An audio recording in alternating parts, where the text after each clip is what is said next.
join. Harikumar sir, So, thank you. and thank you so much, Harumar sir, because you both give me an opportunity to give a presentation. Thank you so much, guys. There is a question from Mohammed Harish. I can't hear now. Is my audio is audible? Yeah, your audio is audible, but probably he has to join with the computer audio. All right. Okay, fine. So, so let me introduce myself. My name is Sarjan Raju. Okay, I right now I'm in Kuwait. I'm working here, but I'm as a bed photographer. I've been to travel to many places and taking pictures for last 7 years. So now we'll go for the presentation. This presentation is all about the art of bed photography. In this presentation, I'm going to talk about each and every aspects of bed photography, how to become a good bed photographer, and how can you take good pictures of beds. Each and everything I'm going to share on this topic. So in between, you have any questions, you can make it prepare it ready. Once the last section, you can ask me any questions. So let's start, David. So now I'm going to share. Now I'm going to share my screen. Okay, before that, you please go to the Facebook and start the live. Yeah, I'm sorry, and let me go to Facebook Live. Sorry, guys, let me go to Facebook Live.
Is it not working?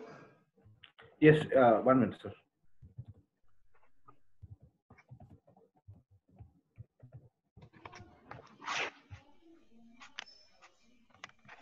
No, sir, it's not working. It's not going. It's not showing.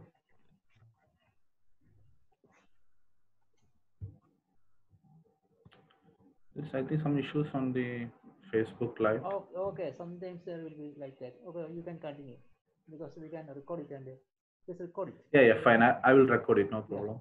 So let us start.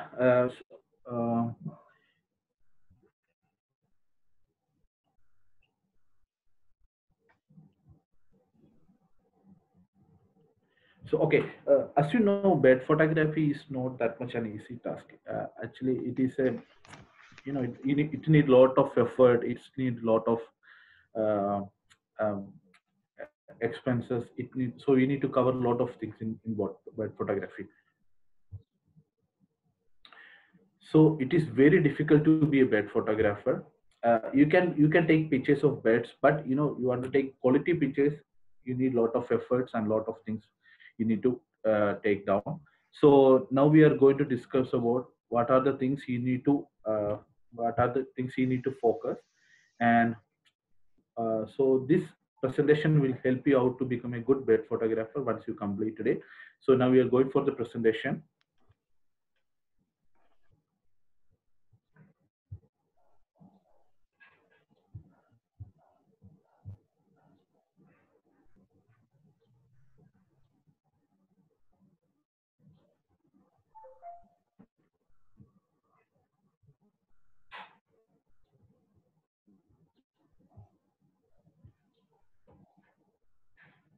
Uh, Sir, my screen is visible. Yeah. Okay, so guys, let me minimize this one. Okay, so our today's topic is all about the art of bed photography. So now we'll go for the first section. The first topic is all about what are the qualities required for a good bed photographer, because you can take pictures of any beds, but you know, as you want to become a good bed photographer, you need some qualities. So we are going to look for what are the good qualities required for a bed photographer.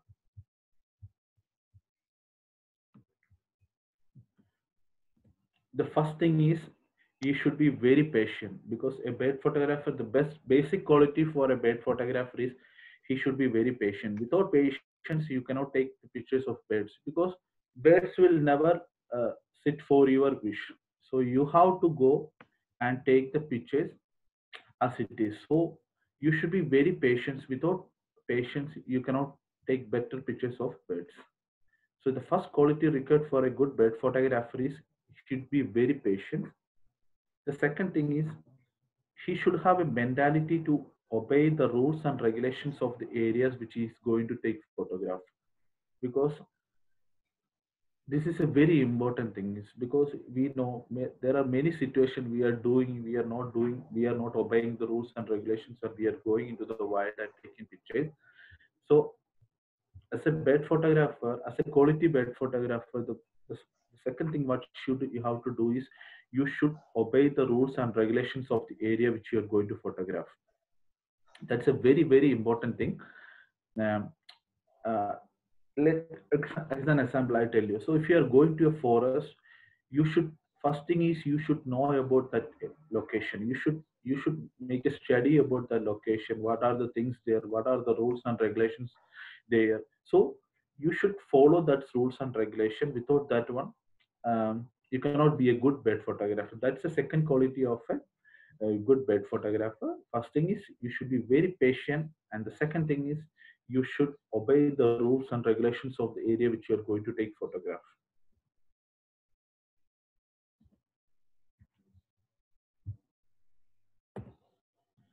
And the third thing is you should be a good listener. This is the quality nowadays most of the bed photographers don't have, because once you become a bed photographer you not listen to others, because this is what I experienced from the field. I I see it from many people. So once you become, at least once you know about your cameras and you feel that you are a little amateur, and then you won't listen to others, especially to your guides, because I've seen in many times in the field, um, people are not listening to who the guides, or they are taking pictures as their own. Don't do that, because even you are a professional, whatever it is, if you're going with a guide, just listen to them. Even he's a low profile guy, he's a tribe, whatever it is. Once if you're going with a guide, you should listen to your guide, because no guide will lead us to harm, because they are there for our goods. So you should listen to a guide, whatever it is. Even some people are helping to correct you should listen to them. So you should be a good listener. So this is the third quality need for a good bed photographer. You should be a good listener. And the fourth thing is you should have a helpful mentality. Sir, my audio, everything is clear. Audio, video, everything is clear, I Yeah, think. yeah, all okay. Please continue. All right. Okay, fine. So you should have a mentality of helpful. You should help your the colleagues on the field. So you should have a helpful mentality. So this is the next quality required for a good bed photographer. And the important thing is you should know about your subject. Without your subject knowledge you cannot take good pictures, because you should know about the bird behavior, or how the bird is going to react. And you should, if you know about your bird very well, you can take excellent pictures. So the next key factor for a quality is the subject knowledge. The another key factor is the another quality required for a bed photographer is equipment knowledge. You should know about each and everything about your equipment. If you know about your equipment very well, you can take excellent picture at any point of time. So these are the basic qualities required for a good bird photographer. That is very, very important. You should know about your qualities. So you should be very patient. You should obey the rules and regulations of the area which you're going to take photograph. And you become a good listener to your people who are guiding you. And another point is you should be helpful to your the co-photographers. And the another quality is you should know about the subject you are going to photograph. You should study about the subject you are going to photograph, and you should know about your equipment very well. Next, now we are moving to the another topic. This is,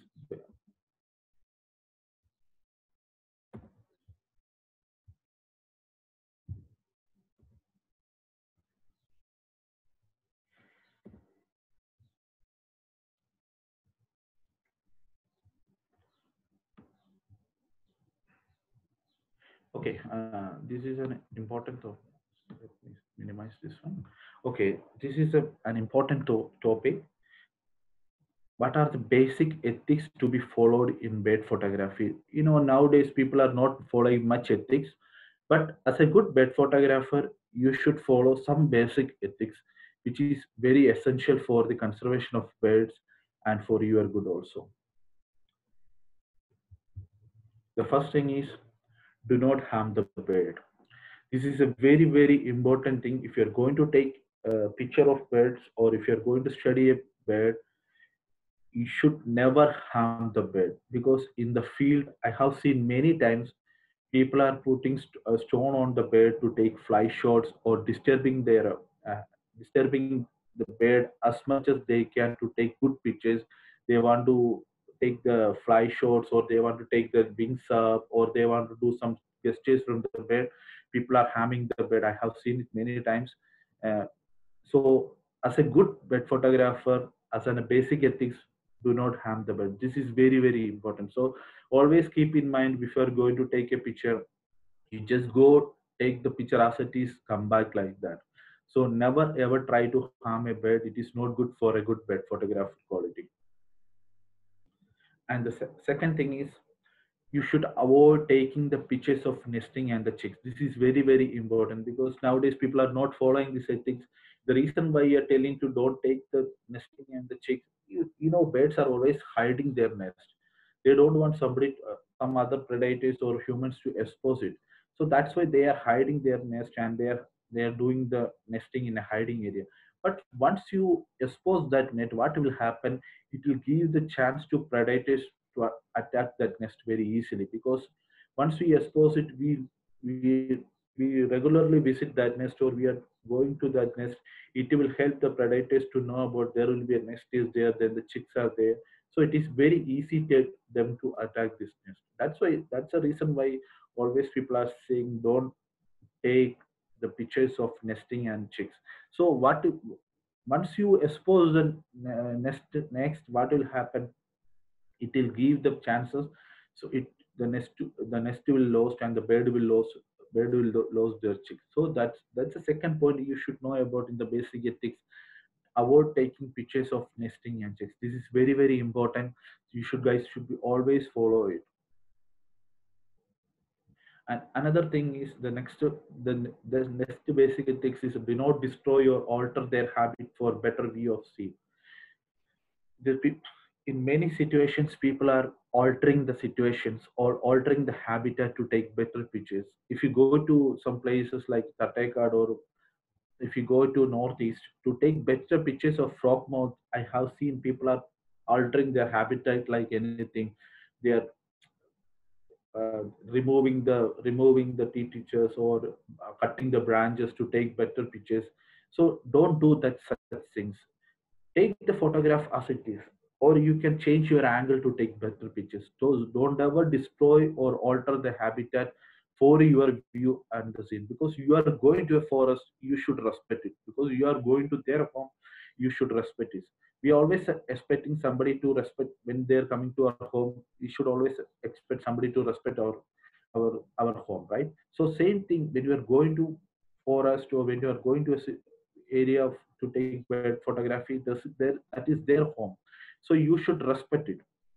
So for your betterness, Don't ever destroy or alter their habitat. This is very, very important. So this is an important ethics you should follow it. And the another ethics, follow the rules in the location and the species. As I said before, you should follow the rules in that area.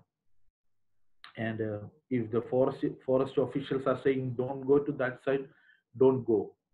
If you whatever you found, if you found a rarity bed over there, if they are saying don't go, don't go, because this is for your safety. Tomorrow if something has happened, then you are the responsible, because for your safety there the rules and regulations are there, so you should be very, very careful.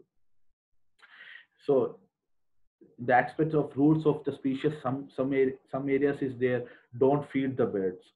So that's a rule related to that species. So never ever try to do that for your photograph. So this is very important. So always follow the rules in the location and the species. And the very important thing is you should be very honest and transparent, because uh, I have seen many people, okay, they found something. If you don't want to share the location, better don't do it, but don't give false information.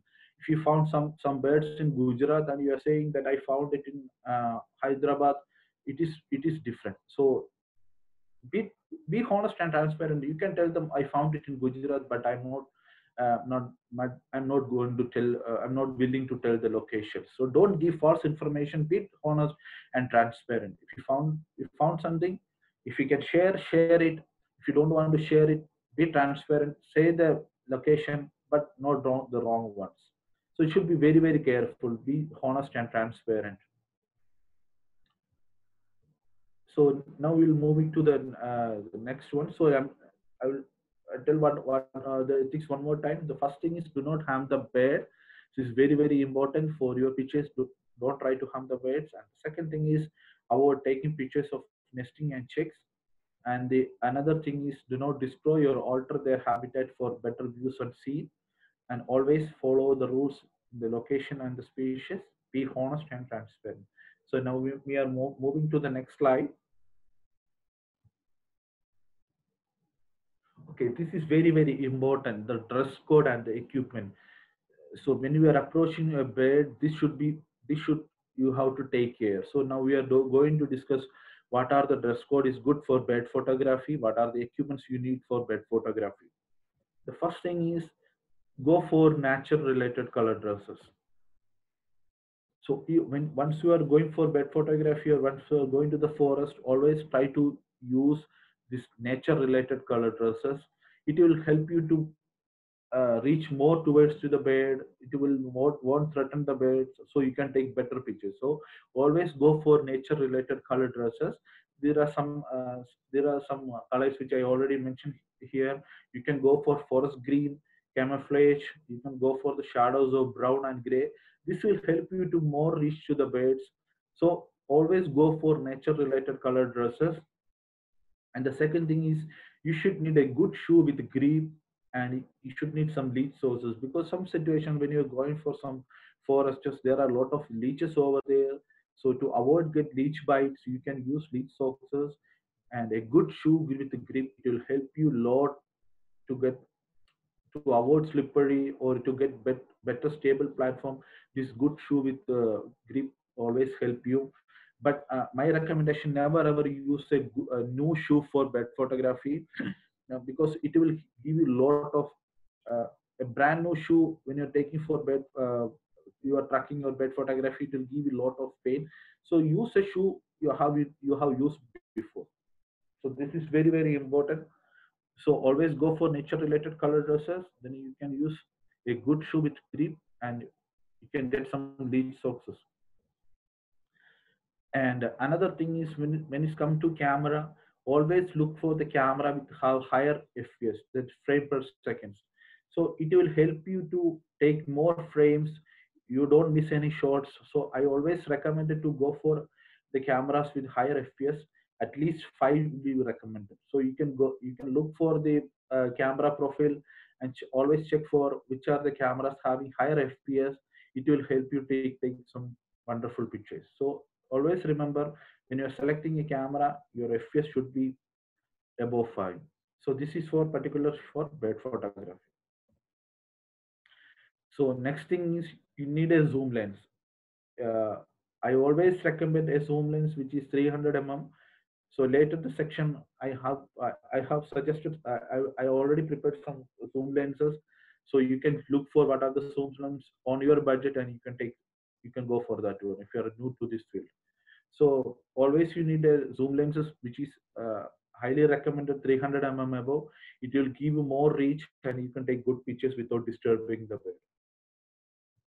And another important thing is you need a tripod and head, but it's not that much recommendable. But if you're using high-end lenses, this tripod and head is very, very important.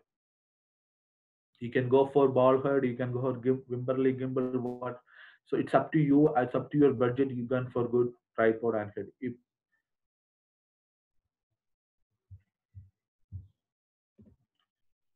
So the next thing is what you require.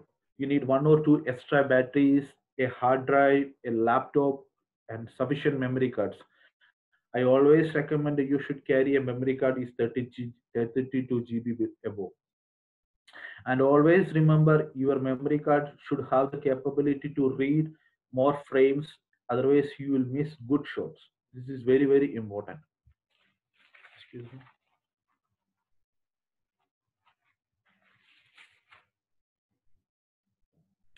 So, so you should always make sure the memory card has sufficient reading capacity. Otherwise, it is very difficult. You can miss some shots. As my experience, I have missed many good shots because of my memory card incapability. I have missed many, many wonder shots. So always remember you should carry a sufficient memory card with a good reading capacity. You need a one or two extra batteries. The thing is, if you are in the middle of the field, you're taking good pictures. Suddenly, if your camera stops without a battery, then it will make too much problem for you, and you'll get frustrated. So always carry one or two extra batteries with you. This is very, very important. So you need a binocular because it is not mandatory, but if you're carrying a binocular, it will help you to reach more beds. You can know about which are the beds we are missing. So these are the basic things as a dress code and equipment. You can make a look on these things. So so I'll go for one more time. One is you should always go for nature related color dresses. You need a good shoe with grip and some leak socks, camera with higher FPS, zoom lenses, tripod and head. You need more extra batteries, sufficient memory cards, hard drive, laptop. Then you need a binocular. So these are the basic dress code and the equipments you need for a good bed photography. So this is a very important topic, which how to approach a bed and getting close. If you don't know about how to approach or getting close, it will uh, it will it will lead to losing lot of good shots. So this is very, very important. Approaching a bed, if you know that technique, once you know about it, you can grow very closer to bed. If you look at my picture, you can see I've been taking pictures in the 200 mm distance or 100 to 200 300 mm distance. We are going that much closer taking good pictures because this technique you can implement getting close to the picture. So let's start how to approach a bed and getting close. The first thing is, once you spot a bird, it should be very slow. Then once you spot a bird, absolutely all the movement should be freeze. So you should walk very, very slow. And I always use this word, be like cats. The cats, once they found a once they found a prey, what they are doing, they minimize all their actions. Then they're going very, very slow. We don't know what time they are going to attack. That much slow they are going. So once you observe a bird, you should be very slow. You should walk very slowly. You should minimize your action there. This is very, very important. You should walk very slow. And the second thing is, you should be very quiet. Don't make any noise except your breathing noise. So you should always uh, be quiet when you're sporting a bird. So first thing is you should be walk slowly, and second thing is you should be very quiet before you would approach a bird. And the third thing is it's a recommended situation only. If we can go lower to the ground, it is highly recommended because it will help uh, the bird to more comfort. Directly you're going, if you're going lower to the ground, it will give more bird more comfort. So it is a recommended situation. If we can go lower to the ground, it is very good. So this is a recommended situation. If you can go lower to the ground, it's really good. And the fourth thing is minimize your body and the equipment action. This is very important. Each the move the If you don't minimize your body and the equipment action, it will make the bird threaten and it will fly away. So always remember, when you are carrying your equipments like a tripod or a, or you are carrying your camera, you should be very careful. You should minimize your body and the equipment action. So I'll show you in my camera. I will show you a small thing. I think you can see my camera also. So example, if you're hand holding, okay, if you're going for a bird, don't always carry a camera like this. You should always carry a camera down. Don't ever point the camera towards the bird. You should always point your camera down only. When the time comes, you take it slowly and you have to take pictures. Don't ever point towards the bird and go. You know what will happen when the bird will see this camera moment? It will get afraid and it fly away. So it's always, you should always uh, minimize your body and the equipment action. So this is very important thing. So if you concentrate on these things, you can approach more closer to the bed. And another important thing is don't walk directly towards a bed. So usually what mistake we are doing, when we see a bed, what we will do, we will approach the bed directly.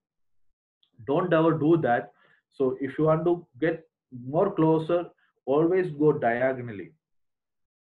Don't ever approach a bed directly. This is very important. So tomorrow onwards, when you're going for the field, just always keep in mind, never ever approach a bed directly. So always go in a diagonal way.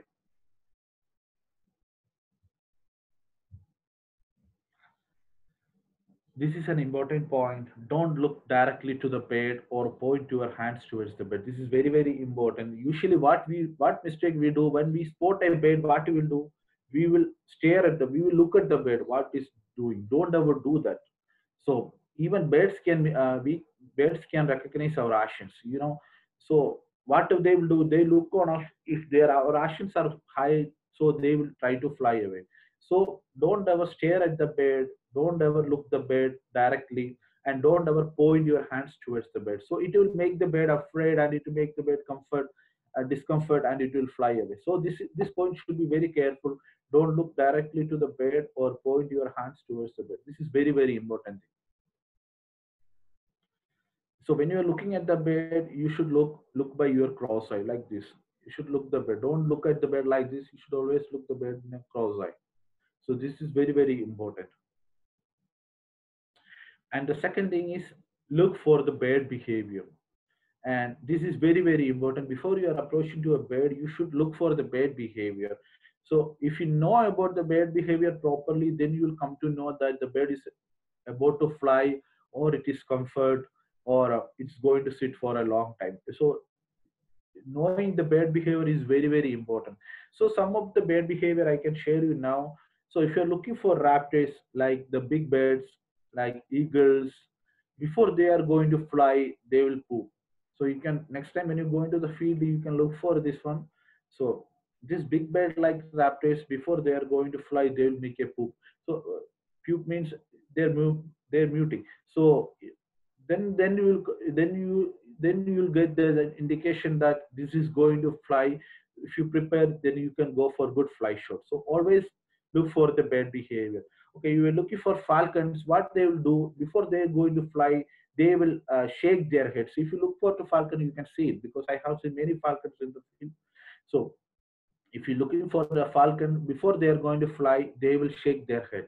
So that's an indication they are going to fly. If you prepare, it will help you take some good fly shots. So always watch for the bird behavior. That is very, very important thing. And once you approach the bird, once you be in a safe distance between you and your you and your object. Like example, if you are carrying a 400 lens and your bird reach at the 400 range, then go to try to take some safe shot.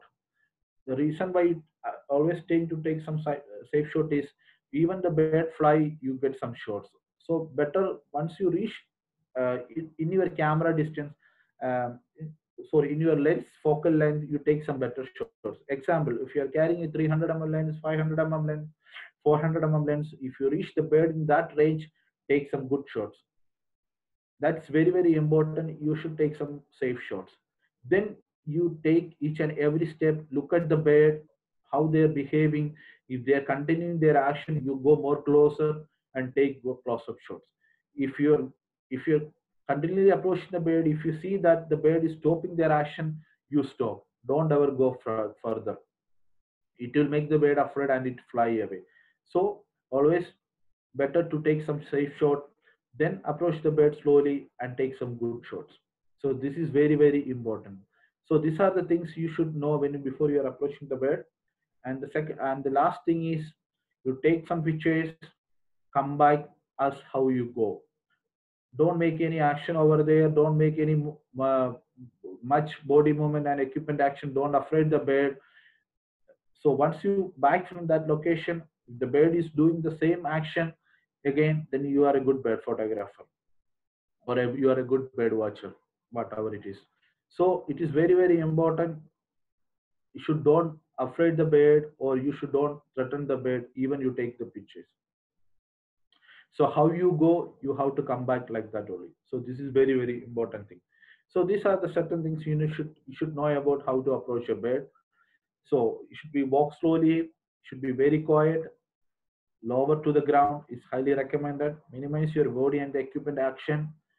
Don't walk directly towards a bed. Always try to go diagonally. Don't look directly to the bed or point your hands towards the bed. Look for bed behavior. Take close-ups and safe shots. Walk backwards. So these are the things you should know about before you are going to approach a bed. So now we are going to the next slide. Okay, this is very important things. There are some camera settings. I'm not going to give some exits. I'm going to give only some basic camera settings which you should know before going to take some bad pictures. This is so this is very, very important thing is, you should often check your camera setting in the field. Because if you give one settings and you will take into try pictures of different scenario, sometimes you will lose your picture quality. So always check your camera setting often in the field. Example, in a low light situation, you keep your ISO at 1600 or 2000, then you come back to a good light area, then you're taking with the same ISO, what will happen? Your picture will blow out. So avoid to that situation. Always check your camera settings often in the field. Before you're going to take a picture, check your camera settings, you are properly set, then fire. Otherwise, check change back to your the proper settings, then only you have to shoot. This is very, very important. So always check your camera setting often in the field, because sometimes otherwise you'll miss some good shots. This happened to my in my initial stage. So that's why I put this point over here. So check your camera setting often in the field. So next thing, we are looking for what are the modes of shooting. So in which modes are better for bird photography? I'm going to discuss about some modes, so you can go for it on your next time onwards. So first thing is aperture priority mode, and the second thing is manual mode. I always recommend these two modes for bird photography. As you know, if you look for camera, there are plenty of modes are there. You can see then you can see the TV, AV, PV, C1, C2, lot of modes are there. But as a recommendation, I always recommend these two modes only. This is give more handheld for you, so to take good pictures. So the first thing is the aperture priority mode. Aperture priority mode is nothing but you are just setting your ISO and you are setting your camera aperture the camera will provide you the shutter speed. So in certain situation, you can go for aperture priority mode. So if you know about what settings, what ISO you should give and what depth of field you should give, then you can go for the aperture priority mode. So as a as I am doing aperture priority mode, it give me a lot of advantages to control the light in many situations and help me out to take good pictures. So I'm an aperture priority mode user. I use manual mode only when I'm taking the pictures of the owls. So I always recommended if you can go for manual mode, it is better because it's a more advanced mode. But if you don't know much about manual mode, how to set your things, I'm recommended you can go for aperture mode. So the second thing is the manual mode, that is the best mode and the more advanced, where you are setting all the things you need to take a picture. So this is a pro level mode. It's not recommended you should take in aperture or you should take in manual mode. It's up to you. It's up to your photographer to take in which mode. So you can go for any mode which you want. So, but I always recommend for I always recommend for bed photography, you can go for aperture priority mode or manual mode. It's up to you. If you know about your settings very well, if you know about the lighting situation very well, you can go for manual mode. That's the best.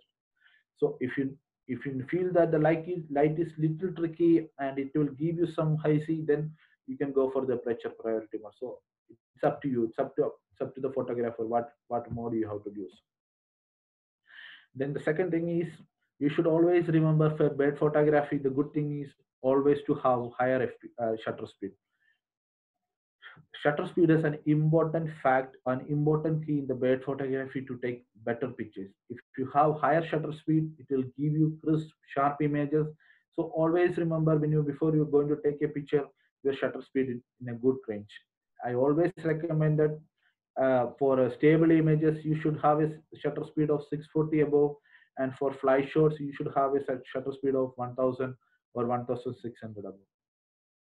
So faster shutter speed, it is better in the photo. It is highly recommended in the bed photography. And another key thing is the proper ISO settings. You should know about your ISO settings. If you know about it, you can take good pictures. If you don't know about it, you'll lose a lot of good pictures. This is very, very important to know about the proper ISO setting. So as a beginner, if you're a beginner, some ISO settings I can share it now. It's for your beginning purpose only. Once you know about the field, then you should set on your ISO. So if you're taking the pictures in the early morning light, like morning 6 o'clock to 8 o'clock, I always recommended to keep your ISO between 800 to 1000. It is really good. It will give you some good shots. You don't miss the light. You don't miss the shots. So always recommended if you are low light situation like the morning, early morning, it's low light situation. The sun is not that much there. There is hazy sky. So you can go for some ISO like 800 plus. So it's give you more shutter inside. And the same thing is after the sunset. If you're taking pictures after 5:30, after the light is go down, you can go for a good ISO like 800 to 1600. If you are using some basic cameras, you can go for this. If you are using high-end cameras, no need to look for the ISO. You can go for up to 3200. It will give you good shots. Don't need to look for the digital noise. The modern end cameras, digital noise are not much matters. So look for the proper ISO settings. So if you're evening shots, go for an ISO above 800. Okay, if you are in a clear sky, a good light is there. I always recommended to go for a ISO between 200 to 640. You can go for in this range if you are in a clear sky, good light is there. There are people who always stuck up with their ISO at 100. Don't do that. It is a false learning. You should bump your ISO to get better pictures. I can see many people they are putting their ISO in the 100. Never do that. You don't get that proper shutter speed and you will lose a lot of good images. So always bump up your ISO. Look for the situation. Keep your ISO one or two times double than the light. Then it will give you good fly shots. Or sorry, it would give you more crisp shots. It's good for fly shot also. Even if you are in a good light, don't put your ISO in 100. I always recommended to use 200, 320, 400. It will give you good sharp shots. This is really, really important. Always use the proper ISO settings. As I said, higher ISO bring you fast shutter speed. If you have faster shutter speed, you can take good pictures. and your picture should be very sharp. And the second thing, and the another important thing is the proper setting of your depth of field. If you know how to use your depth of field, the aperture, you can take good images, very good images. As we know, as most of you know, the small f number give you shallow depth of field, and the large f number give you wide depth of field. So so if you are taking some portrait shots of a good bird and the bird is very closer, I recommend it to go for shallow depth of field. If the bird is little bit far away from you, go for the wider depth of field. It will give more sharpness. And another important thing is the focus mode which you are using it. This will help you take the bird in focus to to occur sharp images. This is very important thing. The focus mode, the use of focus mode. So if you are using, uh, so these are the focus modes which you can look for it. If you're taking an image of a stable bird, the bird is sitting and not that much movement. It's a stable and a non-flight bird. Go for one shot and use single focus point. It will help you to take more occur more focus, and it will help more bird in focus. It will give you more sharp images. So if your bird is stable and in a non-flight, recommended to use one shot and single focus point, the basically the center one in the camera. If people don't know about what is a focus points, as a Canon user I can show you what is my focus points are. If you check at the camera behind, if you go for your AF settings, you can see lot of focus points over here. If you look, you can see a lot of focus points over here. I think you can see it. Lot of focus points over here. I'm talking about the center focus point. So when you are in the focus mode, always go for the single focus point for the bird in stable and the non-flight.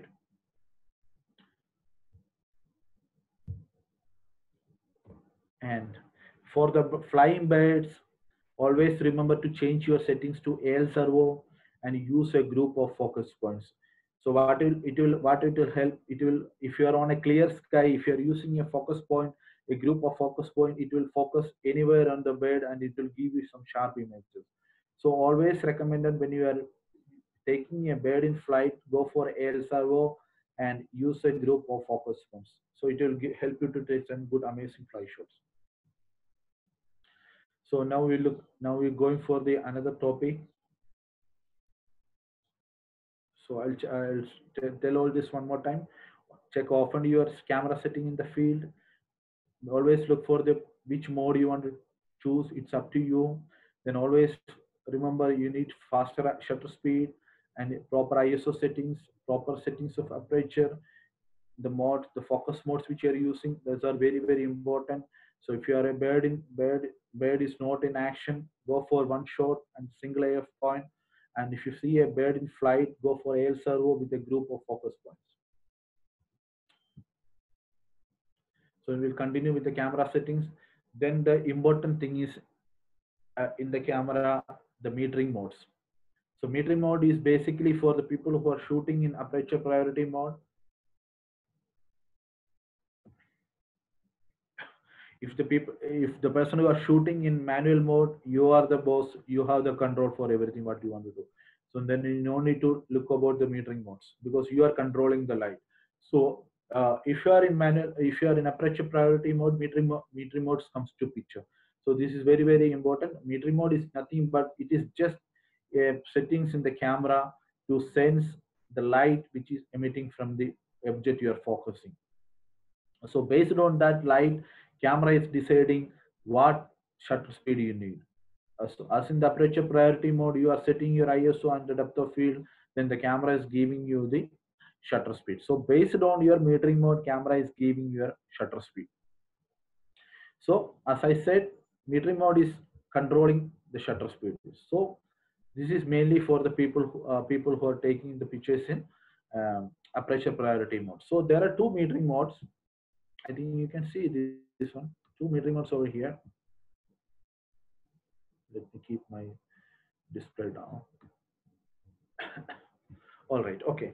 So if you look for, there are two metering modes over here. One is the spot metering, and another one the metrics metering and the evaluative metering. In the Nikon guys, is metrics metering, and the Canon guys, it is evaluative metering.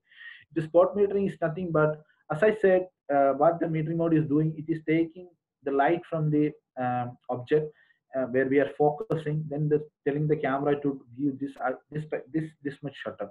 So what spot metering is doing, it will evaluate the light from a single focus point and calculate the exposure and giving the camera the instruction what shutter speed camera has to give.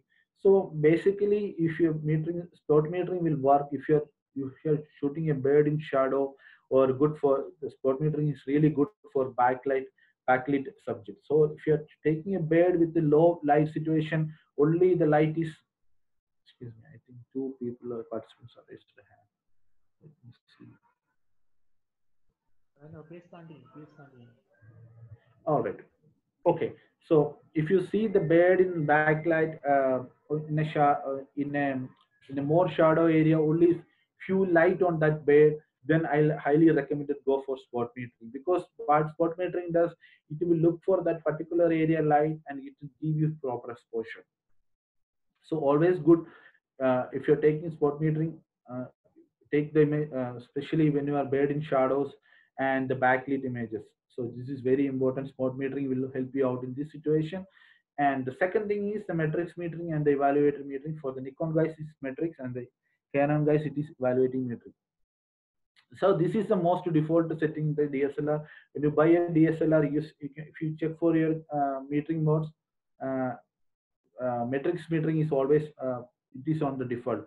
What metrics metering is do, it will take the frame and is divided into different zones, then it will analyze the overall tonality. So example, this is a frame, so this is a frame we are going to shoot. What metrics meter will do, it will divide this frame into different zone, and it will analyze the overall tonality, then give a proper shutter, then give the camera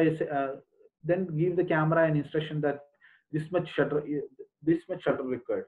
So what spot metering do, it will focusing on the single focus area, and based on that single focus area light, it's giving the camera a shutter speed. But what evaluative metering do, it divides the frame into multiple zones, and based on the overall tonality, it giving camera a shutter speed. So this is basically for any situation. Evaluative metering you can work out in any situation, so it is good. It is a good metering mode. You can do it in any situation. It give a pretty good job, so determine the correct exposure. So I always recommended to go for this situation. So if you are missing your if you don't know about your what the metering is, so evaluative metering does a did a good job. So you can go for evaluative metering in any situation. So this is very important thing. So I think, let me see some any questions in between came. So I think the questions, I think we can answer late, right? Yeah. Yeah. Okay. So as I said, I if you don't know about much about the metering modes, I always recommended to keep it in evaluatory metering. But if you are for a situation like if the bird is in very shadow, you can see particular light falling on that bird, go for the spot metering. It will give you some wonderful shots. So evaluate metering situation, it will work in any situation. So you decide. So if you don't know about what is the metering mode is, you go back to your camera, you can see some metering modes like spot metering, evaluating metering, center average. So these are the two modes which you are using for bird photography. That's why I'm talking about these two modes. So now we go for the another topic. Okay, then the important thing is come to picture the shoot in manual mode. So if you once you know about your camera settings, you know about the situation, now you are capable to shoot in manual mode. So in the manual mode, what are the things you should do? Set your shutter speed, set your depth of field, like means your aperture, you should set it. Then set your ISO, read your camera metering often.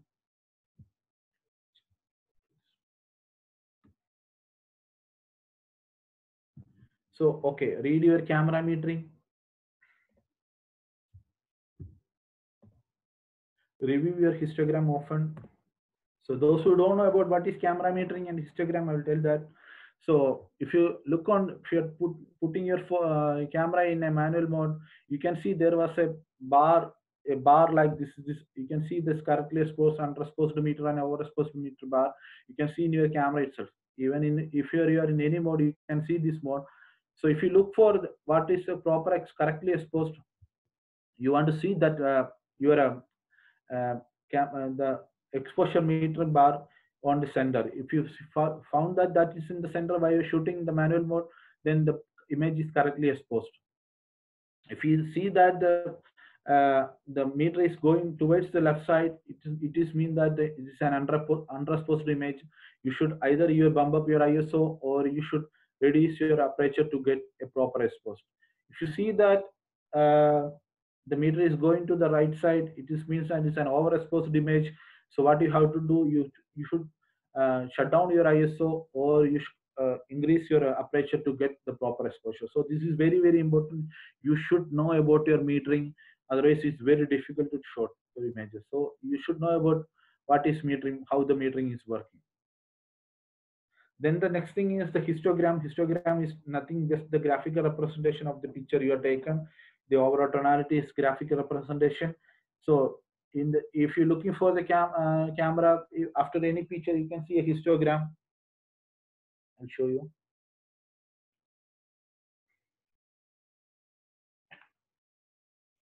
Okay, so just an example. If you see my display, if I go for the histogram, you can see a histogram like this. In every camera, you can see a histogram like this is nothing but this is a graphical representation of the image was taken. So now we'll come to a slide. You can see there are five parts in the histogram. Histogram is divided into five sessions. One is the black, one is the shadows, one is the midtones, one is the highlights, and one is the whites. So as a proper histogram, you need something on all these five columns. If you have something on these five columns, like this image, if you have some data on this five columns, that is a proper exposed image. If you have more graphical representation on the highlight or the white side, then it's an overexposed image. Then that image is gone. Then it is very difficult to recover that image. If you see more graphical representation on the black side, then that image also gone. Then it is very difficult to you to recover that image. If you have something on the shadows and something on the highlight, then it's fine. You can reduce your highlight and take some good images, or if you can remove your shadows and take some good images. Excuse me. I'm sorry. So always review your histogram often. This is very important. If you know how to review your histogram, then you can take good pictures. So based on that situation, if your histogram, if your camera is giving overexposed or underexposed, if you know your histogram, then you can change back to the setting, to a proper setting. You can take some good pictures. So always know about how to use your histogram and know about your metering mode. This is very important. So when you're shooting in manual mode, you should know about your shutter speed, and you should know about the depth of field, then your ISO settings, then you need know about your camera metering, then you should know about your histogram. This is very important.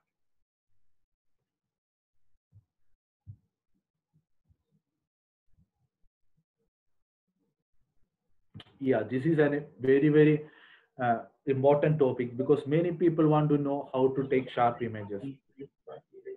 So now we are going to discussing about how to take sharp images. So as a photographer, it's everybody's. Sir, some noises is coming out, please. Okay, please continue.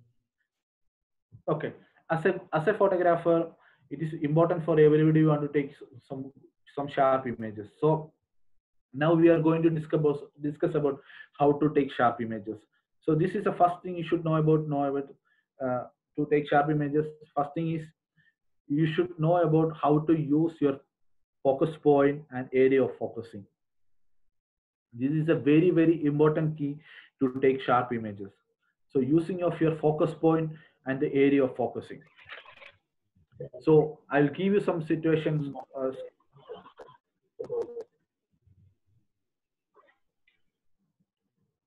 think some noises is coming out. Yeah, Okay. someone has unmuted. So okay, you can continue. Okay, so proper use of focus point, the area of focusing. So I'm going to telling you how to use your focus points. It will help you out to take some sharp images.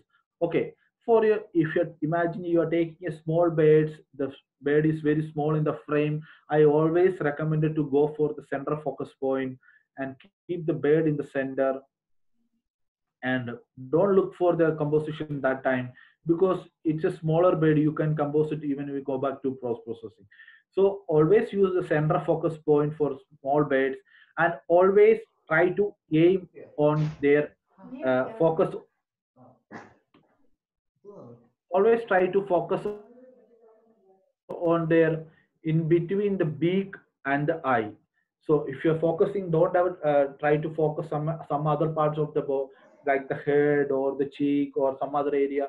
I always recommended you focus your focus point in between the beak and the eye. It will give you more sharp images. So when you're going to next time in the field, you should, if you do this technique, it will give you more sharp images for the bed, small images. Or you can focus on the eye. If you're missing that proper spot, if you don't know, then you can go for the eye. But I highly recommended always go for between the beak and the eye. It will give you more sharp images, because that area, it will expose the proper sunlight, and it will give more shutter, and give you more sharpness also. So I always recommended for small beds, always focus in between the beak and the eye, and use the center focus point. That time you don't look for the composition. Use the center focus point, because you need to get the bed, all bed in focus. As a smaller bed, later on you can come in the first processing and do the composition whatever you want. So this is one of the tip from my side. So always use the center focus point for the small beds, and use the focus on the beak and the eye in between. For the next thing, for the next thing, for the big beds, you use the focus point on the neck or the head of the big beds. Like if you're shooting a vulture, if you're shooting a raptor, it is very difficult to use the center focus point, because the bed is already in the frame. Then it is very difficult for you to compose. So what you have to do when you are focusing, it is go for the focusing point and take the focus point on the neck or the head. So I think you people know how to change your focus points. I am a Canon user, so I'm showing how to show. I'll show how to do it. If you go for the settings, then if you see this score this thumb, you can see the focus points are changing. As for a fly shot, I'm using a cluster. Now it's on a cluster. If you're changing to a single mode, you can see single mode is changing. Okay, if you look for this, now it is changed single. You can see the single focus point is changing. So this is very important.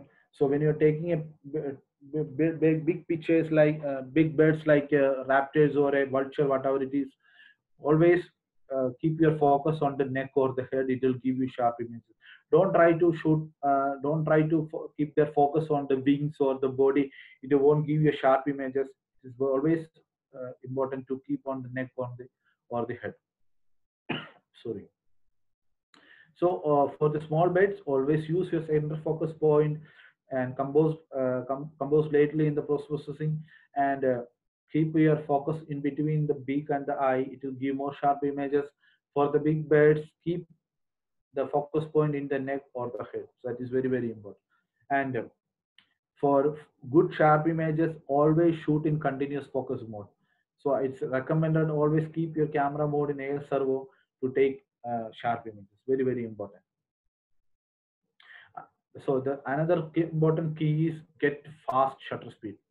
Getting fast shutter speed, it will help you take sharp images. What will if you have a fast shutter speed, what it will help? It will help reduce the camera shake and the motion blur, and it will freeze the action, and it will give you more sharp images. So when you are taking the camera, if you are having low shutter speed, when the camera movements are there, what will happen? There are chances you lose that shot. You lose the quality of that sharpness. So always go for higher shutter speed. So it will help you to reduce the camera shake and the motion blur. If the bird is moving or whatever it is, so it will stop that motion, it will freeze the full action, and it will give you sharp shot.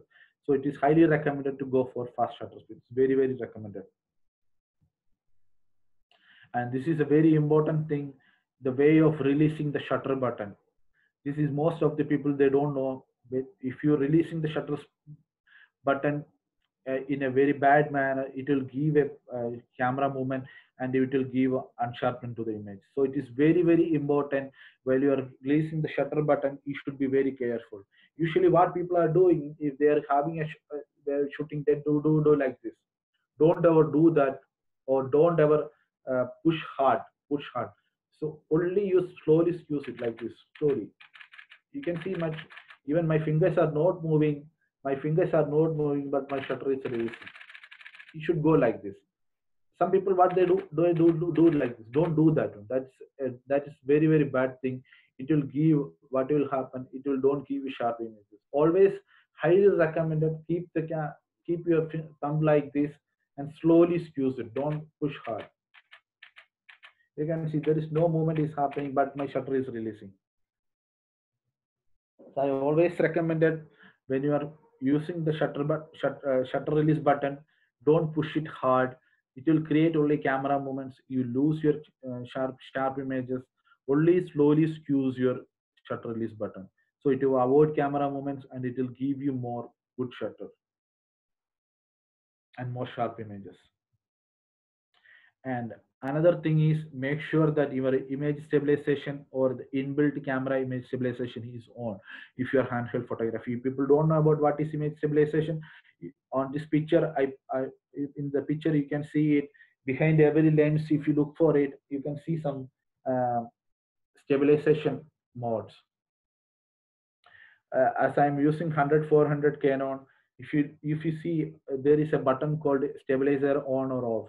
I always recommended, when you are doing handheld photography, to keep it on, because it will reduce the camera shake, and it will give more stabilized image. And there, if you see, there are three modes of modes, but is 1, 2, 3. So depending upon the what scenario you're shooting, you can go for which stabilization mode you need. So I always recommended, make sure the image stabilization of your camera is having an inbuilt. I don't think so any camera is having an inbuilt right now. Even Mondays Mark 3 and 6D also, there is no inbuilt. D6 also, there is no inbuilt image stabilization. If some camera is having image stabilization inbuilt, I highly recommended to keep it on when you're doing handheld photography. If you're taking a bird in a tripod, I recommended keep it off, because this working of this image stabilization, there is a motor is working. So if you are in a tripod, it's already in a steady situation. There is no need of more steadiness. So if you keep it off, it will give you more accurate shots. So if you are handheld, I highly recommend it to keep it on. So it will give you more stabilization in the image. And another important fact for the taking the sharp images, don't shoot in higher ISO. If you go for 1600 plus or 3000, it won't give you sharp images. It will give you images, but it won't give you sharp images. Based on the scenario, look for it and try to shoot in lower ISO. But if the light is gone, I highly recommend it, don't shoot, leave the situation as it is, because you are not going to use that picture. Only for some silhouette shots or some creative shots you can use it. If the light is good, don't is not there, then don't need to bump up your ISO and take some hazy picture. So I always recommended, don't shoot in higher ISO to avoid sharp images.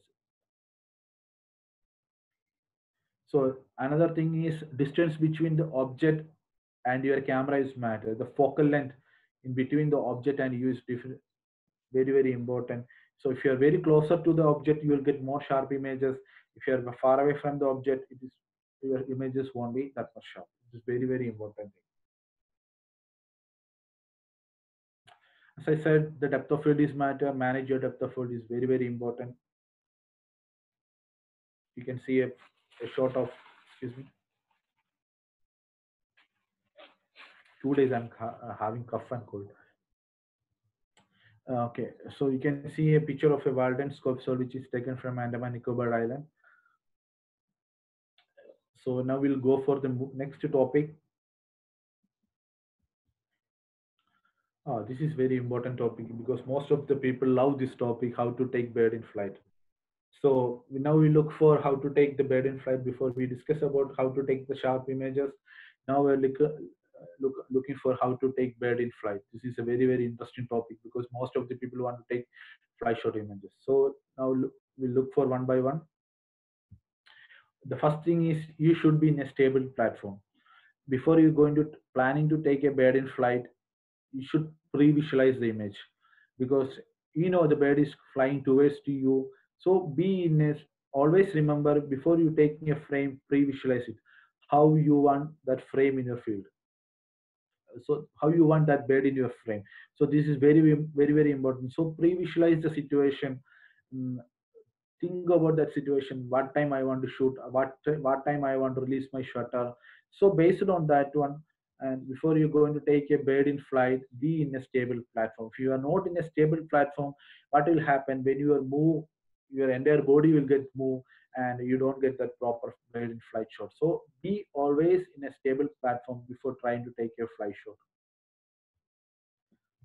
And another thing is always keep sunlight behind you. Don't shoot on the sunlight, always keep the sunlight behind. This is a graphic representation.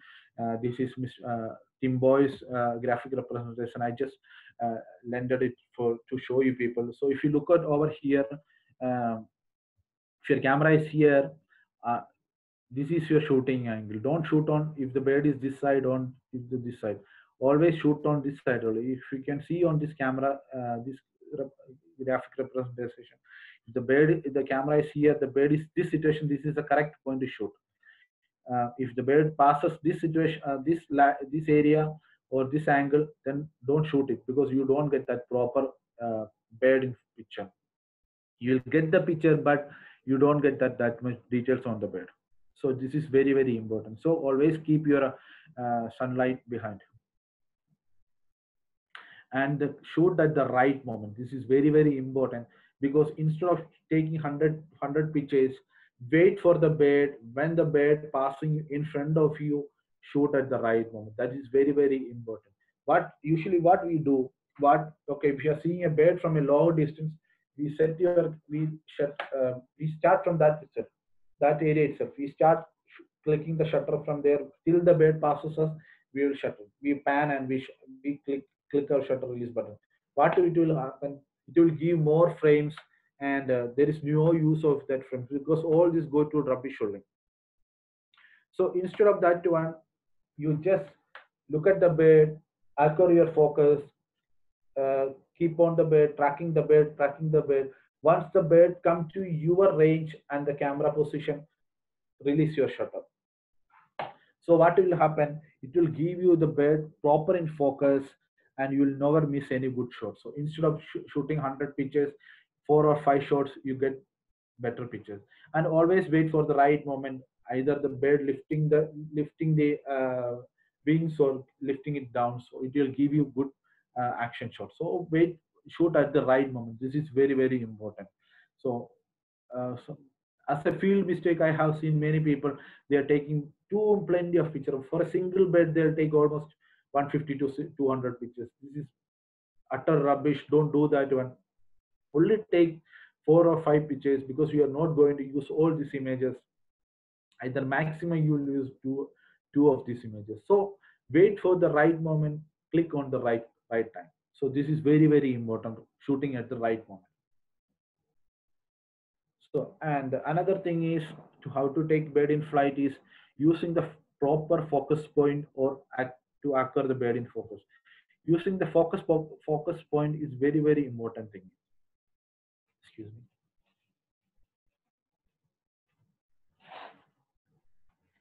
Sorry.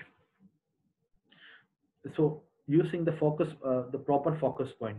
So I always recommended when you are taking birds in flight, go for a cluster of focus points. If you're using clear sky, if you are shooting a bird in behind some what to say, behind some trees or whatever it is, go for 9 focus points. It will help you to take good pictures. So using the proper focus points is very very important to take bird in focus. This is very very important thing. So um, now we'll move on to the next thing is, okay, so always keep your camera in a burst mode. Like the people who don't know about the burst mode is when you, I don't know because there is no light over here. When you can see that sound. Uh, that means the camera is taking more FPS, that is more frame per second on one click. So what it will help, you don't miss any bad action. So always keep your camera in a burst mode when you're taking bird in flight. So this is very very important, keeping camera in a burst mode. It will give you more actions on your camera. So now we'll go for the next point. And important thing is, stop shooting once the bird pass you. So usually what mistake we do, we will shoot till the bird will fly away, more away from us. Don't do that one. You shoot only the right moment. Once the bird pass you, leave it. Don't shoot it, because you don't have any use with that images. You are not going to use it. So once the bird pass you, leave it. But always shoot at the right moment. When the bird in front of you, shoot it. When the birds pass you, leave it. Okay, for bird in flight, I always recommended to keep the bird in center in the frame. So because it will give you more accuracy. Then later on in the composition, in the post processing, you can compose how much as you want. So always try to keep the bird in center of the frame. And important thing is, when you take bird in flight. So when you take bird in flight, I always recommended go for the higher shutter speeds. At least 1/1000 is very very recommended. If you can go more than that one, it is highly recommended, because if you're shooting in higher shutter speed, it will freeze the action and it will give you nice images. So this is very very important.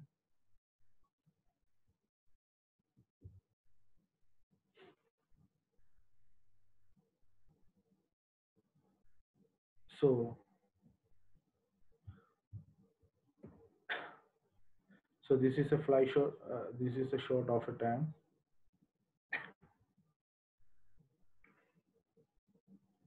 Okay, now we are going back to the what are the lenses you can look for the bird photography as a beginner. If you don't know about what are the lenses you need or what are the lenses you can look for, so I already put some lenses name. You can go for it. So after 4 or 5 slides, our presentation will be finished. So later then you can ask me any questions. I will answer for your questions. So now we're looking for what are the lenses required for bird photography. So I put all the budget lens and high-end lenses. If you people are new and don't know about what you are confusing with the lenses, you can go for this one. This is really helpful for you.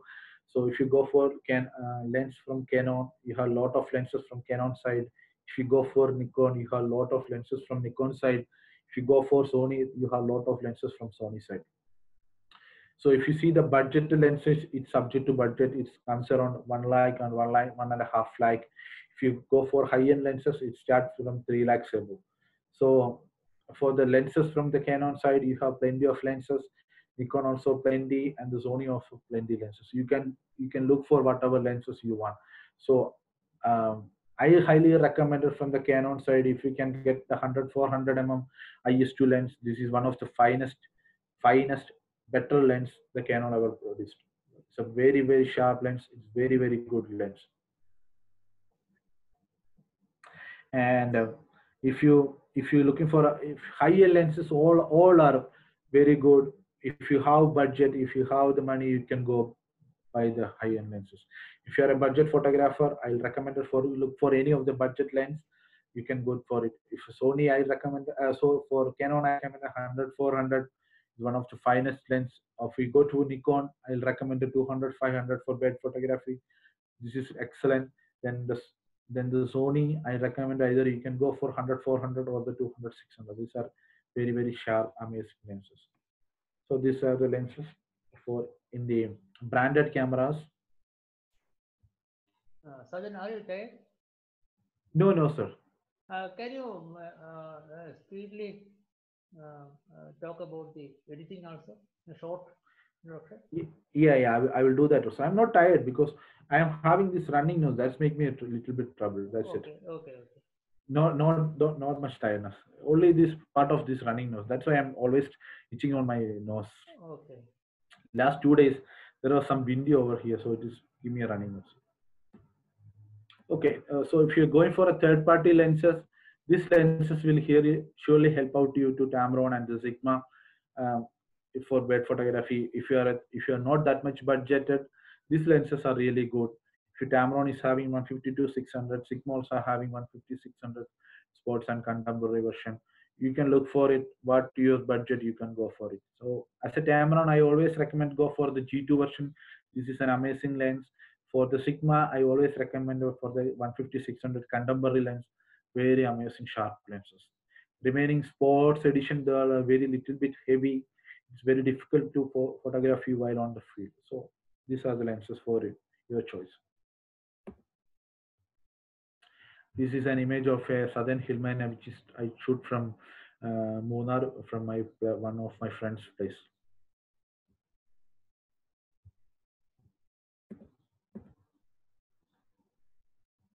Okay, so now if you're looking for some image editing softwares, these image editing softwares are good for your edit your images. So these are the good image editing softwares. If you don't know about what are the imaging softwares, this will help you out. Lightroom Classic and the Photoshop. You can download it from http://www.adobe.com. You can download it from the Adobe. Or for the Canon guys, Canon is having their own digital photo professional, their own software. Then the Nikon guys, you have the Nikon Capture NLT, and for the third party you have the Capture One, GIMP, and the PicMonkey. All these are image editing software which you can use it for your image editing. So this is a beautiful spider hunter which I shoot from again from Munnar. So thank you. This is what all about my section. Then I'll give a small class on the Lightroom post processing. I think it will help you out to how to do it. But I'm not going for very deeply. I'm just only showing the basics of the Lightroom post processing.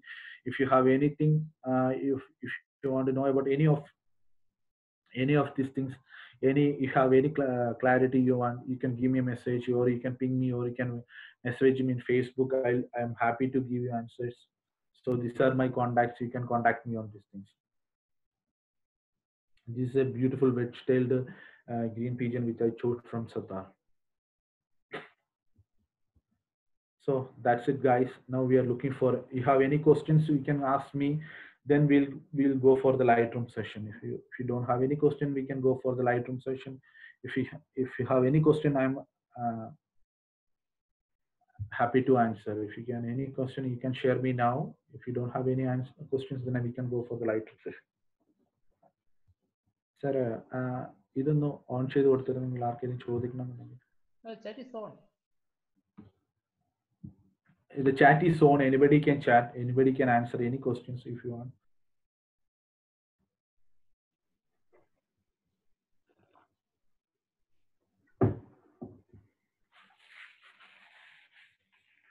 I hope there is no questions.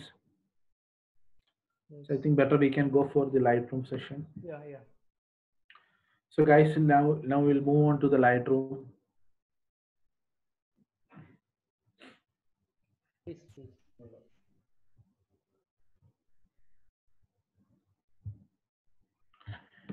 So now we'll move to the Lightroom. So Lightroom is an image editing software from Adobe. This is an advanced image editing software. I'm going to teach you some basics of Lightroom, so how to edit and how you can do it. So I'm going to open my Lightroom Classic, Adobe Lightroom Classic. I'm using a paid version. So if you can go for the paid version, it is good, or you can crack it from Google and you can choose the cracked version. But it is not recommended. Always go for the original version. If something happen, then they are responsible.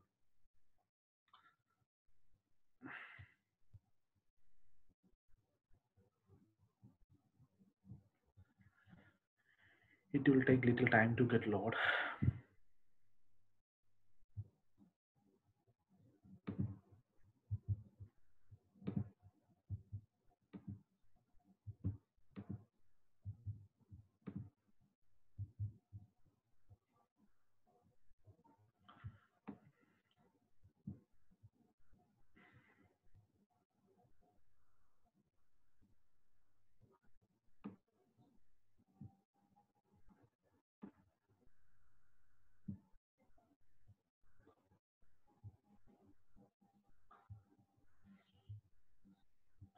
Okay, so I'm just going to. I think most of you know how to import to um, Lightrooms, right? I think most of you know about how to import to Lightroom, or I'll show you how to import to Lightroom. So if you're using a memory card or if you're using a hard disk, whatever it is, I always recommend you to don't put all your image to the Lightroom. If you're using a cracked version, take look on put all your images in the laptop itself and check what are the images and what you need. Just select that one, then only go for the Lightroom. Or in the Lightroom, if you're a cloud, you can put all the images or you want, or you can manage it in the right Lightroom itself. You can arrange all these things in the Lightroom itself, but don't waste your time. For highly recommended, what do you have to do? Just go for example. If you are So if you imagine your pictures are in okay, your pictures are like this, or what do you have to do? Just open the pictures. Okay, just I'm just going for okay. The example, this just open the pictures and look for which are the pictures you need. Okay, just look for which are the pictures you need. One or two pictures. Which picture you need? Just look for it. Okay, which picture you want to which picture you want to edit. Just select that only, that picture only. Okay, I'm example. I'm going to edit this image. So what you have to do? Just paste it on the desktop. This is for an easiness. I'm telling to avoid your space in the Lightroom. I'm telling about this one. You can manage in the Lightroom itself, but for your easiness, I'm telling to do this one. So choose the image you want to edit it. Go to the Lightroom.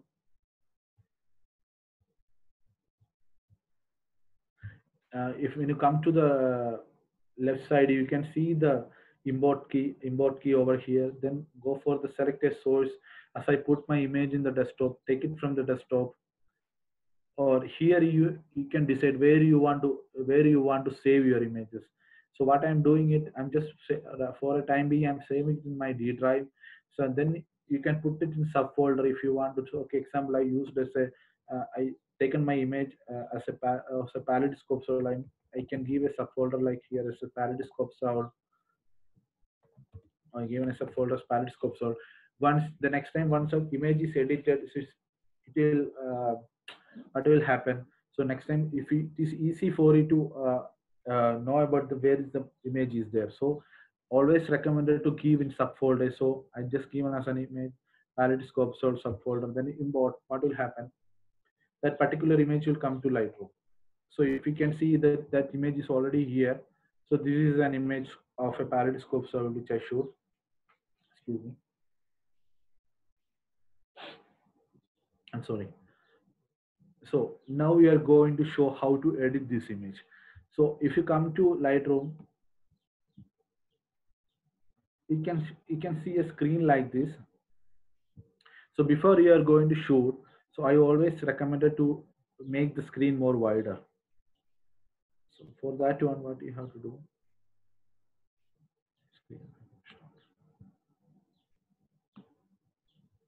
Okay, so what you have to do? Just click on this area.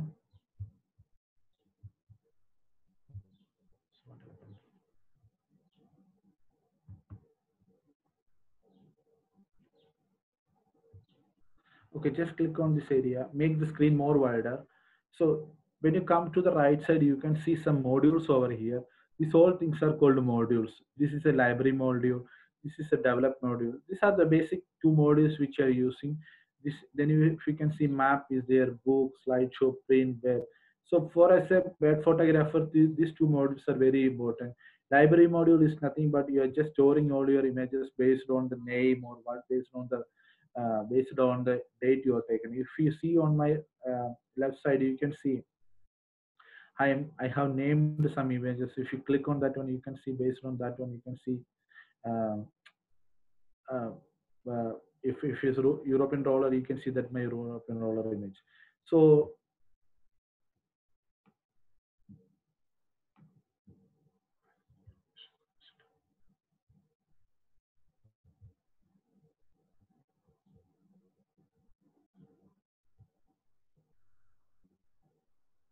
okay, so okay, I'm going for any other pictures. Okay, if you can see based on the dates or names, you can see a lot of pictures are over here. So I'm going to edit one picture. I'm going to edit. I'm showing how to edit it. So now we are going to edit this picture because before that picture, I want to show how to import it. So this picture, I'm going to edit it. So for the editing, you can see there is a second module called the develop module. When you click on that develop module, you can see a lot of sliders on the side, and you can see the work history on your left side. And the right side, you can see a lot of sliders. So I'm going to tell about, not going to detail. I'm not going to tell. I'm making a glance only. This firstly, you can see a histogram over here. So histogram is just showing the graphic representation. If you see, this is a proper histogram because all area is having some details over here. So you can see the bed is properly exposed. So then you come down, then you can see a crop overlay. The crop overlay is nothing but it is just try to crop your images. Then you can see the spot removal. Then this is your red eye correction, which if you're taking the picture in a flash or whatever it is, this will help you to correct your red eye. Then this is a gradual filter, and this is a radial filter. This is an adjustment brush. So these are the basic levels. What these are the basic what to say. These are the basic modules in the Lightroom. So now we are going to crop these images. For cropping the images, either you can go for the image and crop like this.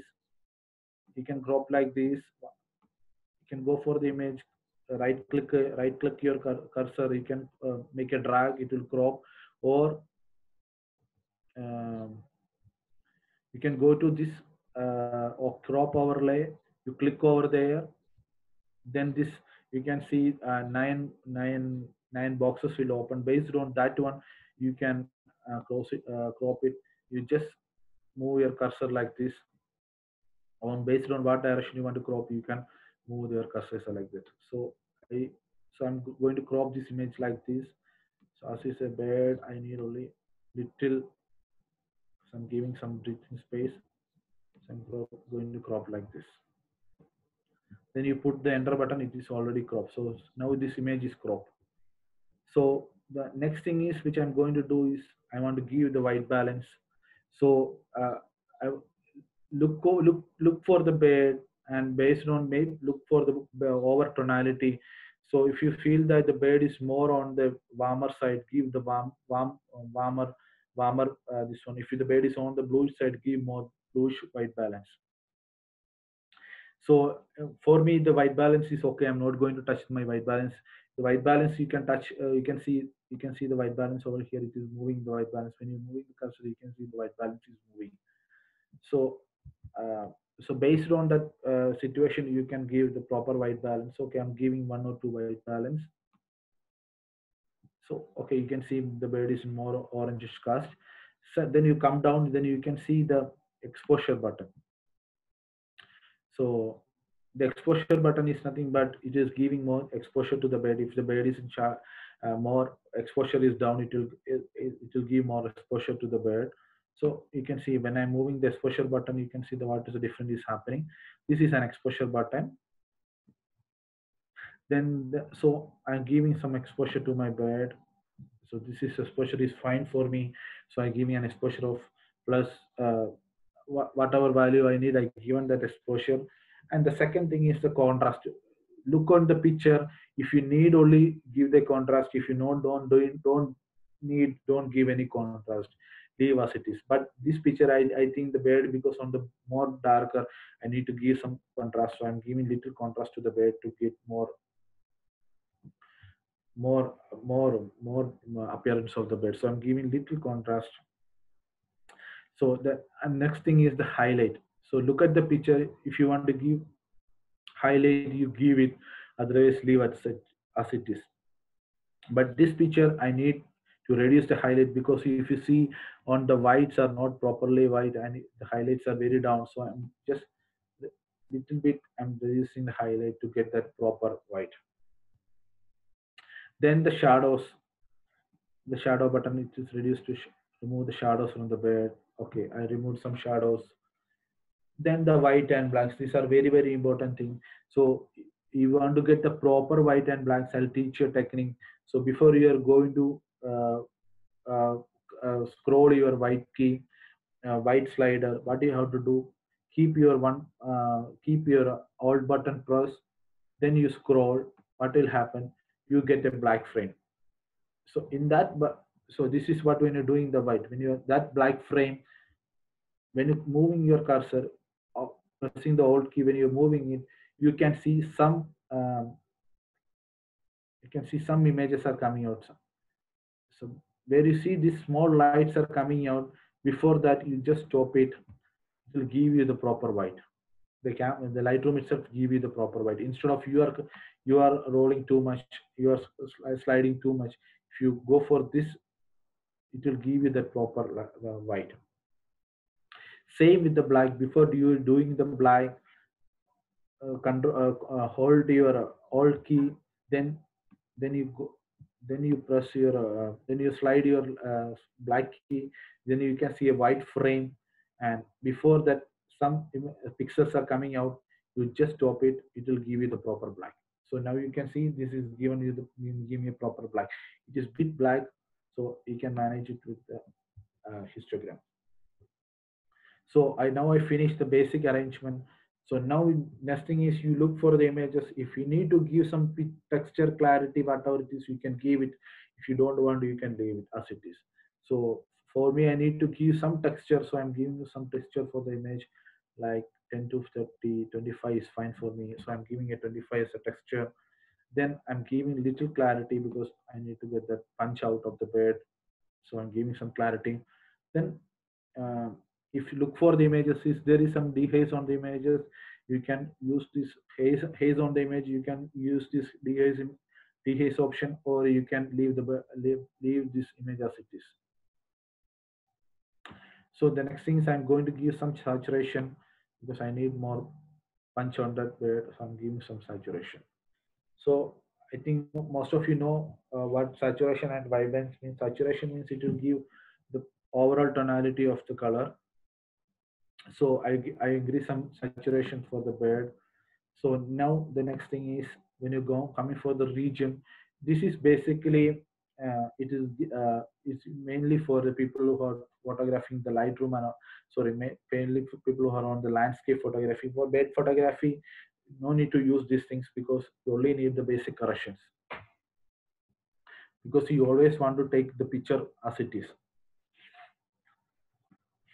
So now I'm going down. Then when you come down, you can see some color options are here. If you lose some color tonality in here, on this color you can give more colors over here.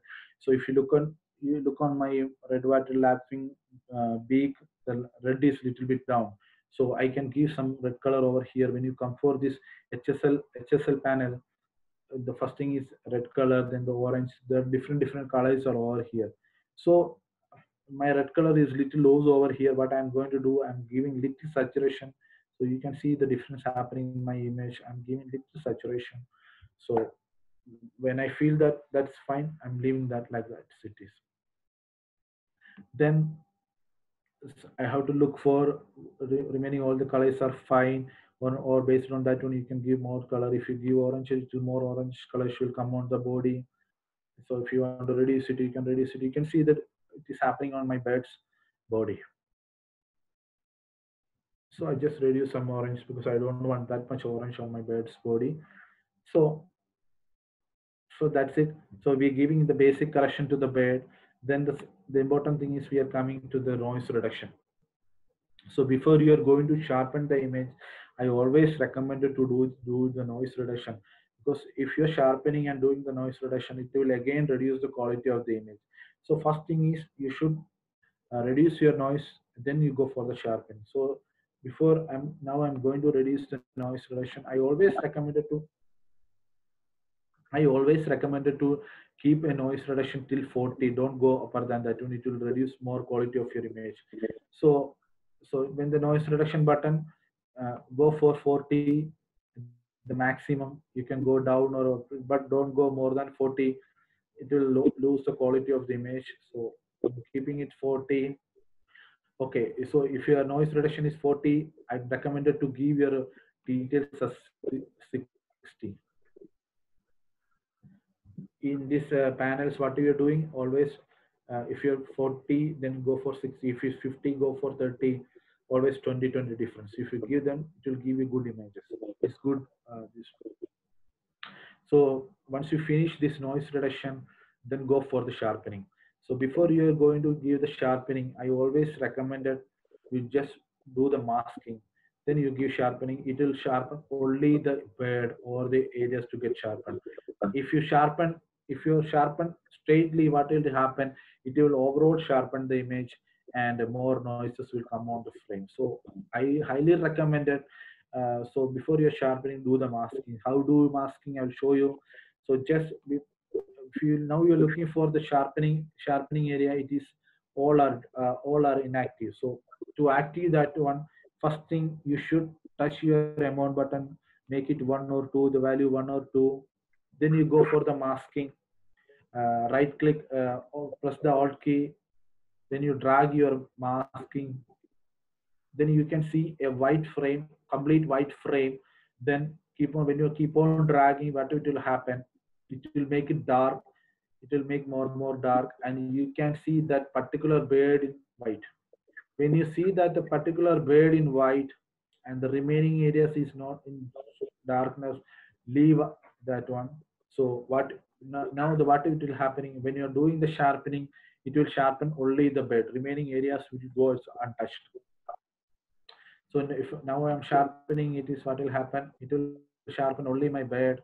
So I'm keeping as a sharpen as 60. I usually sharpen like for 60, 70, 80. These are my sharpening ranges. So depending upon you, how much sharpening you want, you can sharpen it. So so I keep on sharpening as 60. If I go for the bed, I look at the face on the bed. You can see the bed is in sharp. So so next thing is, okay, the radius. If you're putting for social medias like Facebook or Instagram, I always recommended to keep your radius, the sharpen radius as 1.1. If you're going for printing, I recommended to go for 1.2. So now you sharpen. Next, you're detailing. So you keep your sharpening as 60, go for detailing as 50.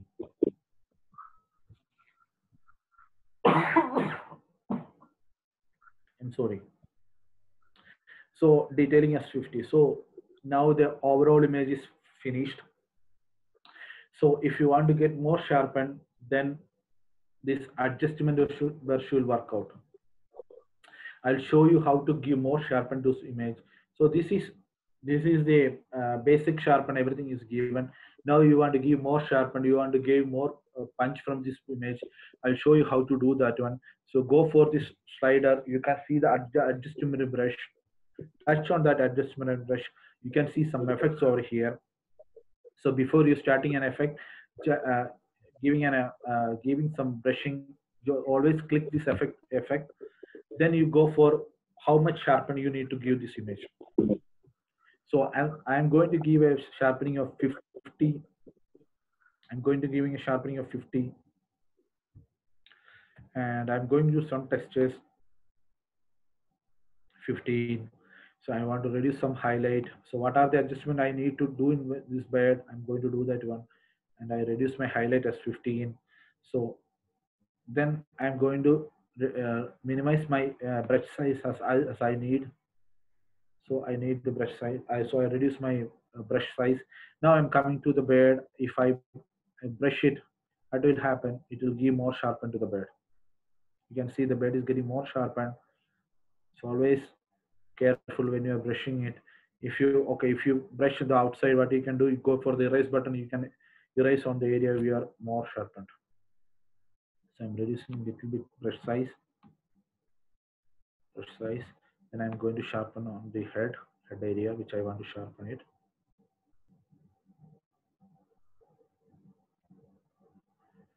So when you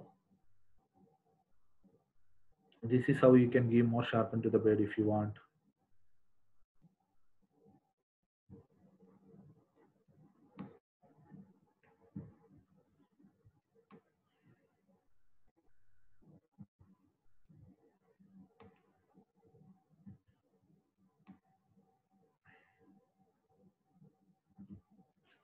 So that's it. I'm done with the bed. So if you look for the bed, it is more sharpened. You can see the bed is highly sharpened. And if you see the background is not that much sharpened. If you feel that the background is little bit noisy, then also there is a solution. You can again go for the adjustment brush, click the effect, then improve. Just slide your noise slider. Open your brush. Just if you drag on this background, what will happen? It will remove all the noise from the background. It will give a clean image.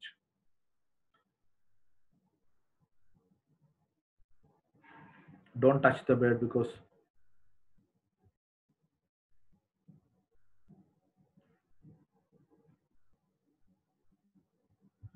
okay. So my background now, if you look at my background is clear. You cannot see any noise on this background.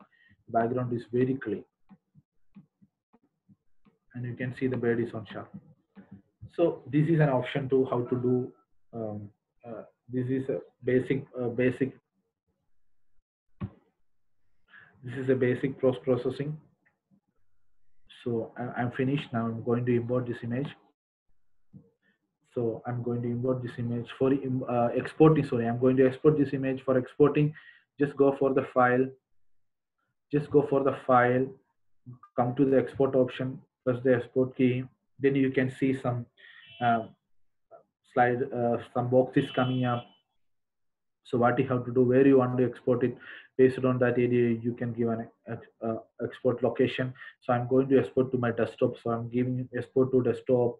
Then if you want to give some particular folder, you can give folder.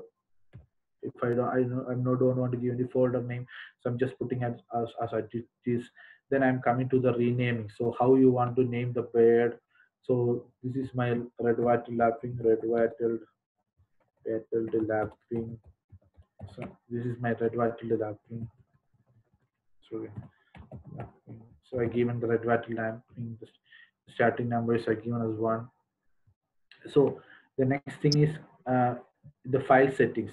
So when you are importing that exporting that file, always remember your file should be in image format, jpeg, because you are going to processing you are going to put it in Facebook and or Instagram, whatever social media it is. So keep it as a jpeg, and the color space should be in sregb. So this is very important. Then keep the quality as 100. Don't give any file limit file size. keep uh, keep it as unticked. So what will happen if you give the file size? What will happen? It will give more files, more size on the image. So when you put it in the Facebook, it will compress it, and you lose the quality of the image.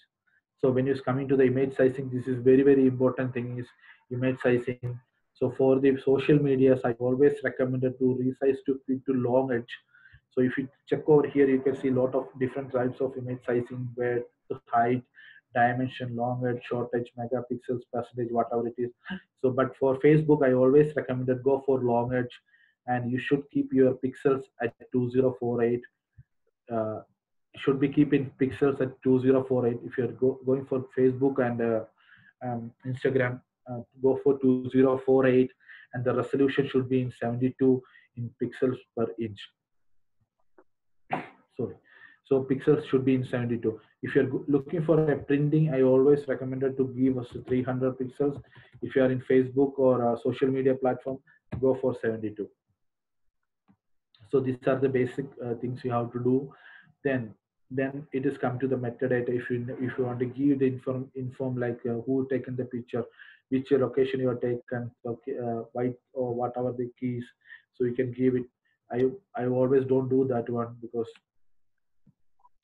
so there is no use of that one.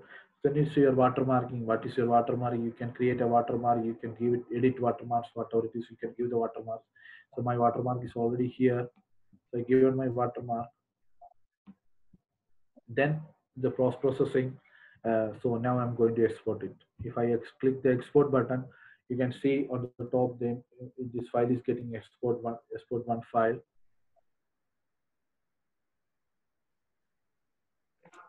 Go to the desktop. The image is already here in the desktop. You can see my red dot laughing. You can look at the picture. It is sharpened. If you look at the background, there is not that much noise over here. You can see it's a clean image. The bird is on sharp. So this is how you processing. This is the basic processing. Don't do over processing the image. You can do processing, but don't do over. Do the basic corrections. What are the basic need to take out the picture? Do that only. Don't do over processing and make your image ugly. And another thing is, okay, if you want, there is another option just for this one. I show you this one. If you want to, you can use this noise reduction in additional software like called Topaz Denoise or the noise remover. You can use any of this one to remove your noise. So it's an additional plugin you can use. This is the basics of post processing. So try it, keep on trying it. You can also do some good post processing with your pictures. So that's it with the Lightroom, and thank you so much, guys. So if you now is the question time, if you have any questions, you can ask me. I'm happy to answer for it. Any colleagues, please type in chat.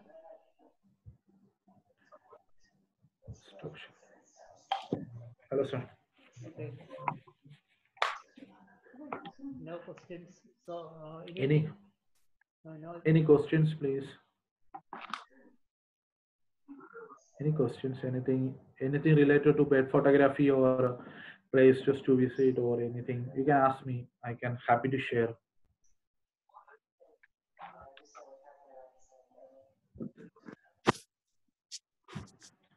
Nothing. Okay. Inviting Dr. Krishna Kumar for expressing a vote of thanks. Hari, can you hear me? Yeah. All of you? Yes, doctor. Yeah, we can hear you, doctor. Okay. So on behalf of all the participants, I would like to extend our hearty thankfulness for Sajan. Your session was your session was extremely good.